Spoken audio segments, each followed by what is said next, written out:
Hi, everyone, and welcome back to our channel Inside Chat. I'm Brad Sandilands. I've been with Quality Insight for the last 4 years, and we're a company that has done a numerous amount of mystery shopping. We do a fair amount of bed placement. I also work within the industry itself, so we've got a fairly good understanding of what it takes for aged care entry. Today, we want to talk to you about a really topical type situation at the moment, and that is how to recognise the entry into care and what you need to do. Queenslanders currently, and it's also quite relevant around the country, are experiencing high occupancy rates in aged care. And to get started to look for good residential aged care places, you actually need to start the journey quite early. So we're going to talk to you today about what to do and what are those things that you should be looking for. So a really crucial topic, and really the first steps towards aged care is that recognition that an aged care service may be required in the future. And it's really important to have those discussions early with your loved one. My parents are in their mid 70s. We've already started discussions around what does that look like moving into the future? Is it home care? How do we set up the house? How do we set up the situation for living? And I've actually brought them into our property, and they have their own dwelling on the property, and we're setting that up for aging in place. And one day they may need residential aged care, but not quite now. So we're able to accommodate that. They're the discussions you need to have. They need to be quite forthright. They need to be honest conversations, and you may need to include a health practitioner to aid in that. The last thing you want is a critical incident to take place, and a critical incident could be a fall at home, just a simple slip over in the garden, a broken hip, broken leg, a head injury. And what that could result in is the hospital and the health network saying, Mum and dad can't go home. They just can't look after themselves any longer at their place of residence. They need some sort of residential aged care.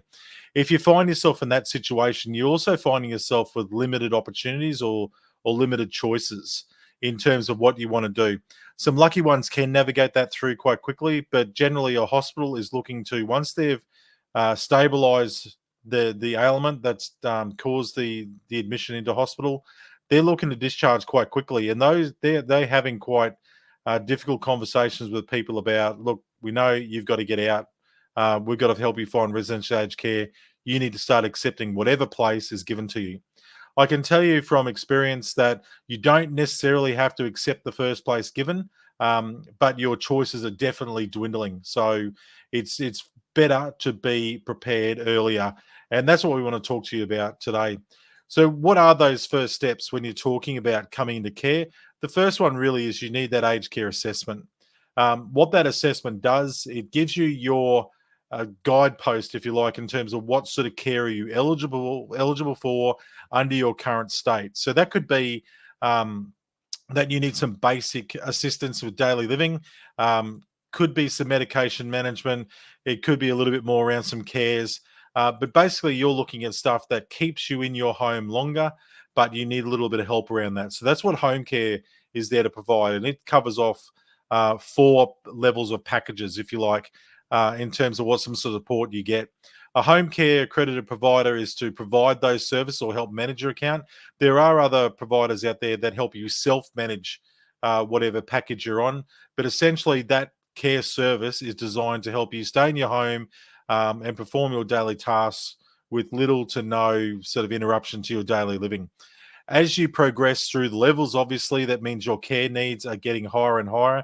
And if you're sitting at a current level 4 package and you're not quite getting everything out of it, you're probably looking at needing to move into residential aged care sooner rather than later. So, again, really important to have those family discussions or your representative discussions quite early on. They need to be on. You need to also speak to your resident representative. It could be a loved one, daughter, son, about where you're at, and don't be modest, because those packages are designed to help you. The assessments that take place by the ACAR team or ACAT team to do the ACAR, they are designed to look at what do you need right now. So hiding stuff back is certainly not the time to be doing any of that. Certainly not the time to be modest about where you're at. If you need help on something, you need to explain that. To get an ACAR or to get the ACAT team to come out, You need to get onto My Aged Care, so that can be done either through a phone call or through the website. The My Aged Care website has a plethora of information. It can be clunky to use. It can be difficult to navigate at times, but it does have a lot of information about what you do and what you need to have to come into care. So that ACAT assessment is that very important piece that you need to have, which will basically spell out the eligibility, what you're in for. When it comes to residential aged care and you have an ACAT team assessment, they'll give you two assessment pieces. One is, are you eligible for respite? And are you eligible for permanent care? So if you're eligible for just respite, it means that you just need a break. You're living at home still, but you might have a carer that's living in that needs a bit of time away.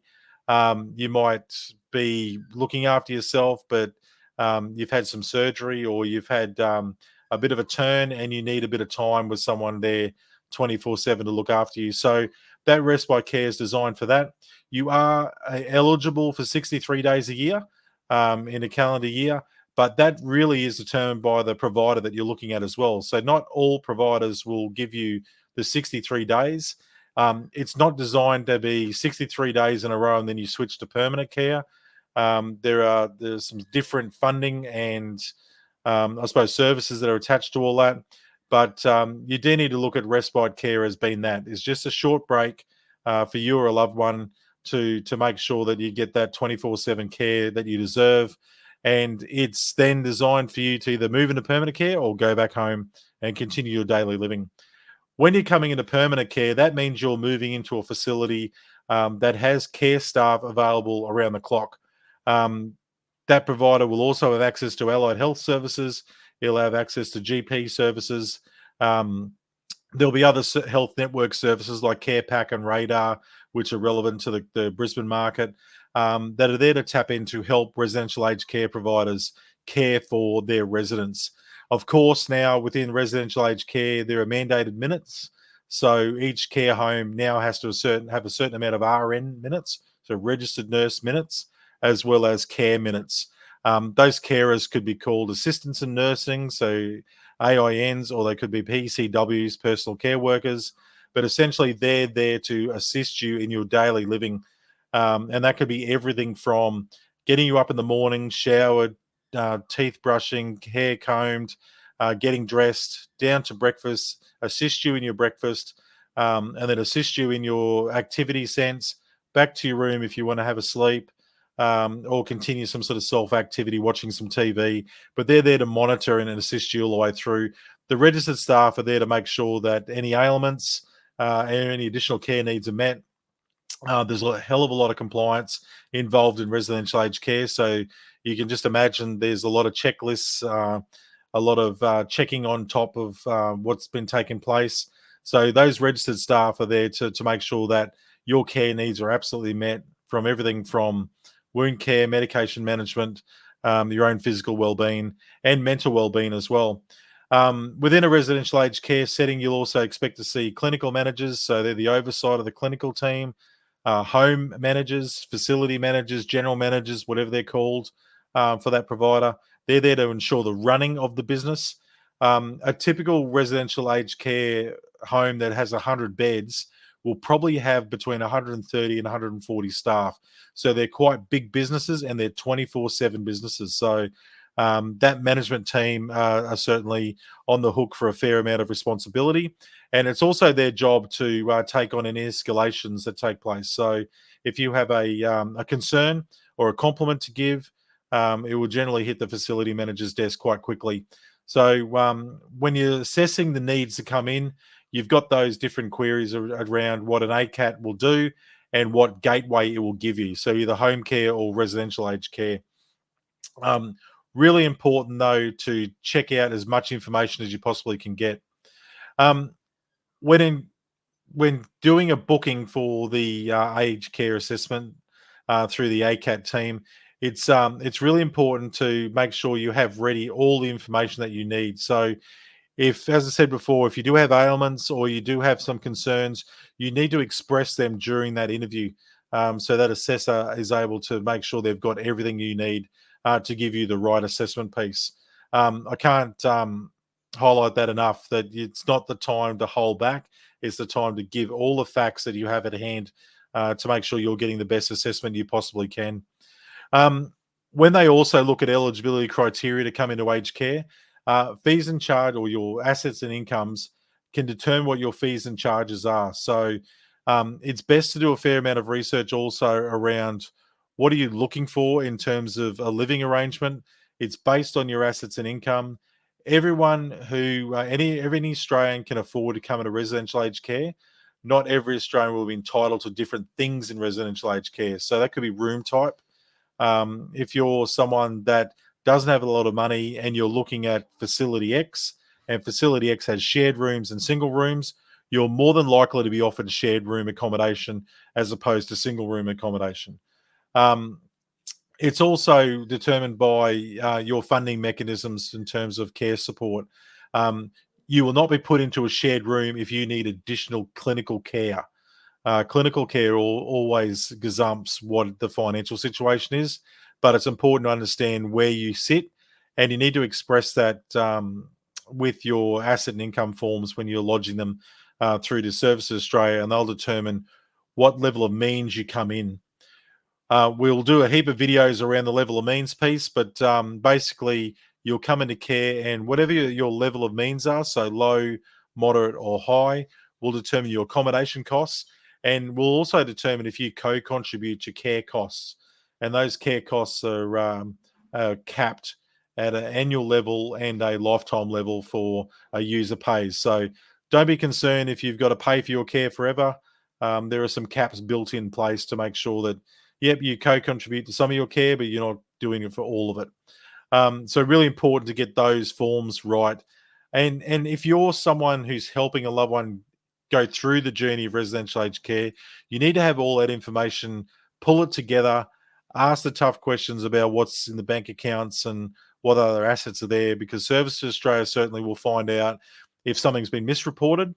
And that can cause some bill shock later on for not only you, but the provider itself.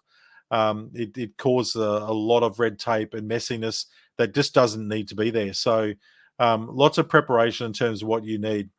If you require additional support and help around that, there are services such as accredited aged care financial advisors that are out there that will support you through what you need to fill out your asset and income form, and also determine what you could expect in residential aged care fees. So don't be afraid to engage in those services. A small cost up front could save you tens of thousands of dollars later on. You can also engage bed brokerage services, and these people will help you not only navigate your journey or entry into care, but they'll also help you understand the fees and charges. Most facilities out there, or most aged care homes, also should have a good understanding of the fees and charges, and they should be able to explain it to you quite carefully and adequately so you can understand it. Once you understand your eligibility criteria and where you sit in terms of, you've got a clinical assessment, so you understand clinically where you sit. You've got an asset and income form, so you understand where you sit from an entry point in terms of, are you going to be a supported resident or a non-supported resident from a government sense. You got a good understanding of where your fees and charges at. It's now really looking about, what do you want? So as I spoke before, you could be looking at a facility that has shared rooms and single rooms. You need to be looking at what is your preference. Now, some people want a single room and ensuite. They want their privacy. They expect that. Some people are quite happy to go into a shared room because they've been isolated, and that adds for extra comfort and well-being.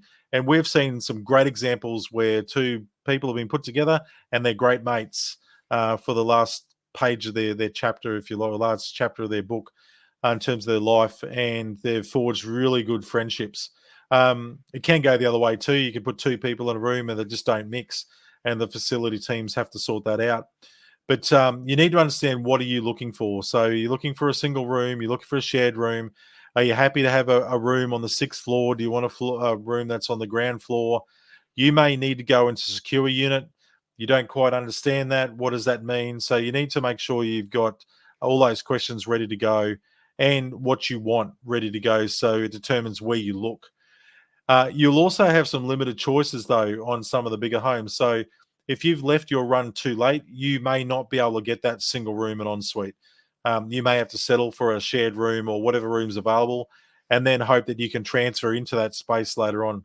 So be prepared for that. That's really the reality of the industry right now, that not everybody gets the choice that they want. It's unfortunate, but there's just not enough stock to be built to cater to everyone's needs. So there is going to be some flexibility and expectation that needs to take place as well. Again, once you've made that decision, you're looking at coming into care, I would start touring places. So if you've got a loved one that is potentially on a level 3 or 4 home care package, I would have a look at a couple of close by resi aged care homes that you like, and start touring them to get an idea of it, get the clinical assessments done, and then get a pre-approval on their wait lists. It could take 6 to 12 months to get into some of these places. Some of the good places are really difficult to get into because they're good and they're full for a reason. So if you want to get into somewhere local, it's got a great reputation, great clinical care needs, you like the look of the place, go and tour it, get locked into it. It will only help you in the end, because the last thing you want is that critical incident to take place and then you're locked out. Also, during that stage, and again, we'll do more videos around this, you want to look for certain things. So if I'm walking into a care home and I've got a loved one that I'm taking through, I'm really scanning a lot of stuff. I've taken a lot of questions with me, but I'm looking at the visual presentation. I'm looking at what their care philosophies are like, and how do they go about delivering care. That's their core product. If they can't explain that to you, then there's something wrong. I'd look at the well-being pieces. I'd look at my loved one and say, are they matching what she wants or he wants to what they've got? So making sure that you're not putting a square peg in a round hole, which can take place. You can have a beautiful location that you're going to visit, but it just doesn't suit your loved one. But I've seen people force their loved one into those locations. So the last thing you want to do is doing that type of thing. When you're also looking at these places, if food and those sort of things are really important to you, ask to test the menus. Like there's no issue in saying, look, Dad really loves his food. Can we try some of the menu? Most places will be more than happy to share that with you. If it's not the appropriate timing, if it's after lunch and a lot of stuff's cleaned up, I'd certainly ask for an invite back to test it out.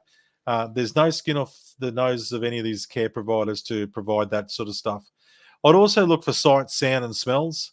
So when I'm walking through a place, I'm looking at those cues. Some care homes will smell a little bit because they're care homes, and it could be that time of day that it takes place. But you'll be able to tell if this is a long lingering problem or this is just a short-term thing. When I'm looking at cleanliness, I'm also looking about how clean is the place. Is there scuff marks on walls, dents in walls, doors? How's the furniture? If they're not maintaining those things, then something's wrong. How are the pot plants? How's the fish tanks? For pot plants dead in the corner, how are they looking after mum and dad? So you're scanning all those type of things. But again, we'll do a more elaborate video on that. The final bit, when you're looking at what do you do to come into aged care and how do you make those first steps, start talking to people. Word of mouth is a wonderful thing. Your care professionals, your GP, most GPs have aged care clients or residential aged care facilities as clients. So I'd talk to them about what they've seen and what they've experienced. If you need any more, please jump onto this YouTube channel. We'll be sharing plenty of information. If you like this video, please like and subscribe. If you want to be notified of upcoming videos, please tick the bell as well. It's been a pleasure to talk to you. I hope it's been informative, and I look forward to talking to you again. Thank you.